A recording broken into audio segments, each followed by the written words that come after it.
जय श्री गणेश। नमस्कार, मैं आचार्य संजय द्विवेदी। मेरे समस्त प्रबुद्ध दर्शकों का मेरे चैनल पे हार्दिक स्वागत है। प्रिय दर्शकों, आज मैं सिंह राशि का मई माह का मासिक राशिफल लेकर आपके सम्मुख उपस्थित हूँ। मई माह में जो ग्रहों की स्थितियां तथा जो ग्रहों के परिवर्तन होंगे वो इस माह में आपको कितना लाभ देने जा रहे हैं, किन किन भावों में प्रबलता आएगी, इस समय में आपको कितना लाभ मिलेगा, अथवा कहीं पर कोई समस्या या अवरोध है तो उसका क्या निराकरण है, संपूर्ण विश्लेषण मैं पूर्ण तर्क के साथ करने जा रहा हूं।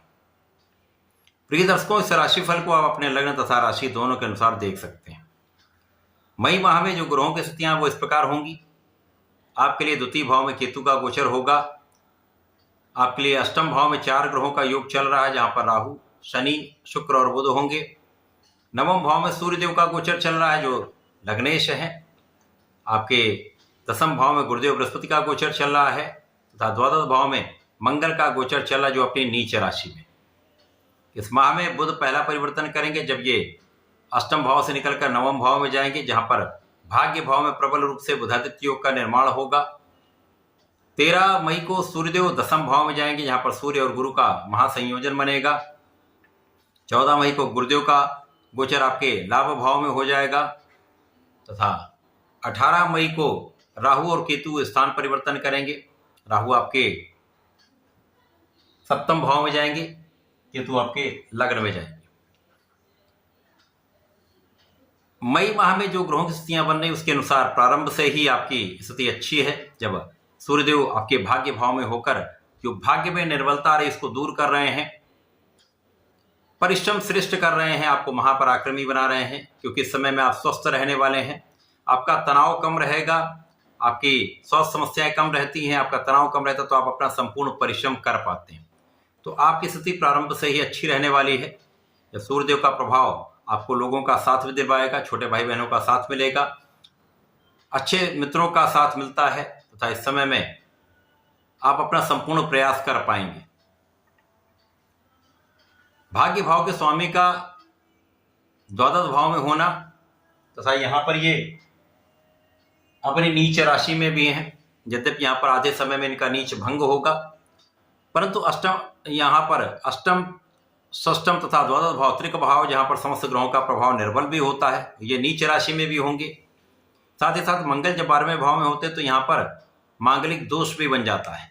तो कहीं ना कहीं यहाँ पर समस्याएं तो अवश्य होंगी। बिना कारण से आपके एक्सपेंसेस होंगे, बिना कारण से जब व्यय होता तो धन हानि तथा यहाँ पर स्वास्थ्य समस्याओं के कारण धन का व्यय, ये बिना कारण धन का व्यय होने लगता है। इसी प्रकार से जीवन साथी के साथ सामंजस्य में समस्या आती है तथा मतभेद के कारण क्लेश उत्पन्न हो जाता है। साझेदारी में विशेष रूप से समस्याएं उत्पन्न होती हैं, जहां पर आपको ध्यान देना होगा। इस समय आपके ऋण बढ़ सकते हैं, तो यहाँ आपको विशेष रूप से ध्यान देना होगा।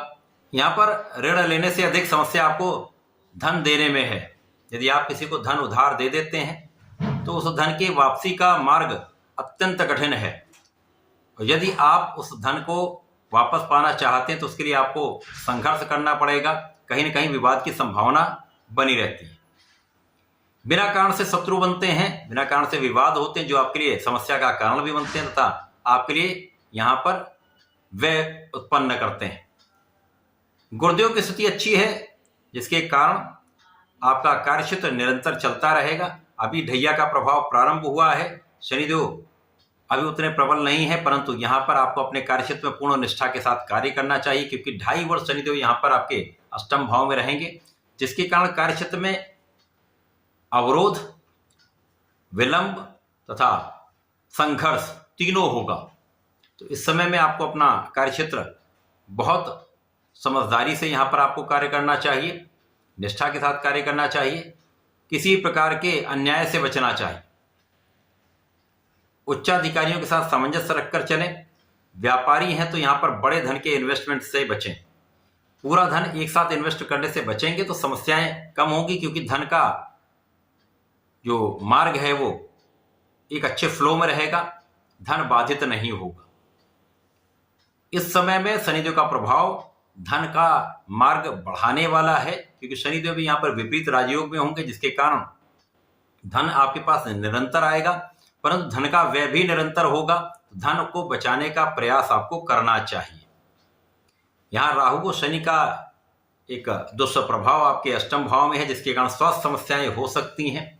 विशेष रूप से सांस से संबंधित समस्या है तो वो बढ़ सकती है, तो यहाँ आपको ध्यान देना चाहिए। यदि आप किसी प्रकार के व्यसन में हैं तो उस व्यसन से आपको बचना चाहिए। धूम्रपान, मदिरापान, इन सब से आप दूरी बनाकर रखेंगे तो किसी प्रकार की बड़ी समस्या नहीं होगी। खाने पीने पर नियंत्रण रखें। खाने पीने में अखाद्य चीजों से बचेंगे, बाहर के खाने से बचेंगे तो पेट से संबंधित रोगों से भी आप बचेंगे। इसी प्रकार से ये इस पूरे माह में शुक्र और बुध दोनों अष्टम भाव में है, जिसके कारण आपका लाभ का भाव भी प्रारंभिक समय में निर्बल होगा, धन का भाव भी कुछ निर्बल होगा। तो ये कहीं ना कहीं आपके लिए कष्ट का कारण बन रहा है। परंतु बुध जब राशि परिवर्तन करके आपके भाग्य भाव में जाएंगे, जहां पर प्रबल रूप से बुधादित्य योग बनेगा, जो आपके धन के मार्ग को प्रशस्त करेगा, आपकी इनकम को बढ़ाएगा, धन के नए मार्ग बनेंगे। तब भाग्य का साथ, परिश्रम का साथ आपको आपके कार्यक्षेत्र में निरंतरता लाने वाला होगा, जहां पर धन का आगमन भी निरंतर होगा। आपके जो स्वास्थ्य में कुछ समस्याएं उनका निराकरण होगा। एलर्जी से आप बचेंगे, मौसम के रोगों से बचेंगे तथा आपका बुद्धि बल श्रेष्ठ हो जाएगा। आप अपने ज्ञान का, अपनी बुद्धि का सही उपयोग सही दिशा में कर पाएंगे। जब सूर्यदेव दशम भाव में जाएंगे तो आपका कार्यक्षेत्र विस्तृत हो जाएगा, क्योंकि यहाँ पर गुरु और सूर्य का एक महायोग बन जाएगा और सूर्य यहाँ पर दिग्बली होकर महाबलवान होंगे, जिसके कारण आपके शासन की क्षमता बढ़ जाएगी, नेतृत्व का गुण अत्यंत प्रबल हो जाएगा तथा लोगों का संपूर्ण सहयोग आप ले पाएंगे तथा अपने क्षेत्र में आप एक अच्छा स्तर प्राप्त करने वाले हैं। कार्य में वृद्धि होगी, कार्य में विस्तार होगा, अच्छा प्रोफेशन तथा व्यापार में तथा नौकरी में संपूर्ण सहयोग आपको प्राप्त होने वाला है।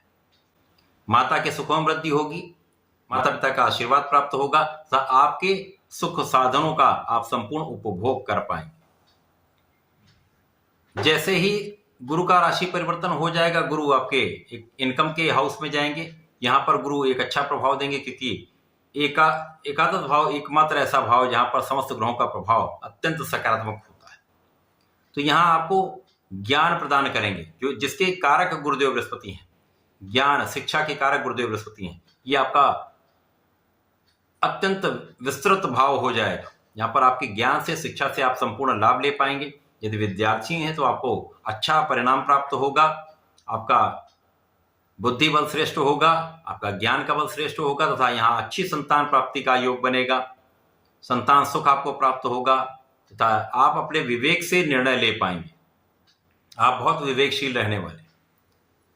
जब राहु और केतु का राशि परिवर्तन हो जाएगा तो यहाँ पर आपको बहुत ध्यान देना होगा। कई स्थितियां आपके लिए विपरीत फल देने वाली हैं, क्योंकि शनिदेव आपके अष्टम भाव में ढैया का प्रभाव देंगे, जिसका कार्यक्षेत्र पर निर्बल प्रभाव होगा। इसी प्रकार से राहु केतु जब लग्न और सप्तम से संबंध बना लेते हैं तो यहाँ पर आपके मन का डिविएशन बढ़ जाता है, तनाव बढ़ जाता है, आप सही ढंग से विचार नहीं कर पाते, जल्दीबाजी में निर्णय लेने लगते हैं तथा इसी प्रकार से जल्दीबाजी में किए गए निर्णय आपके लिए अत्यंत नकारात्मक प्रभाव देते हैं। आपको हानि की संभावना बढ़ जाती है, जीवन साथी के साथ तनाव बढ़ जाता है, मतभेद बढ़ते हैं तथा साझेदारी में नकारात्मक प्रभाव प्राप्त होता है, विवाद बढ़ जाते हैं।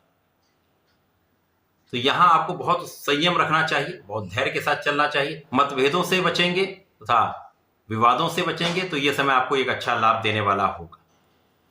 अब सिंह राशि के जातकों को मई माह में कुछ अच्छे लाभ मिल रहे हैं, कहीं पर कुछ समस्या भी है, तो उस पूरे समय में आपको गणपति जी की आराधना करनी चाहिए। ओम गंग गणपतये नमः का कम से कम 108 बार नित्य प्रातःकाल और संध्या के समय जप करें।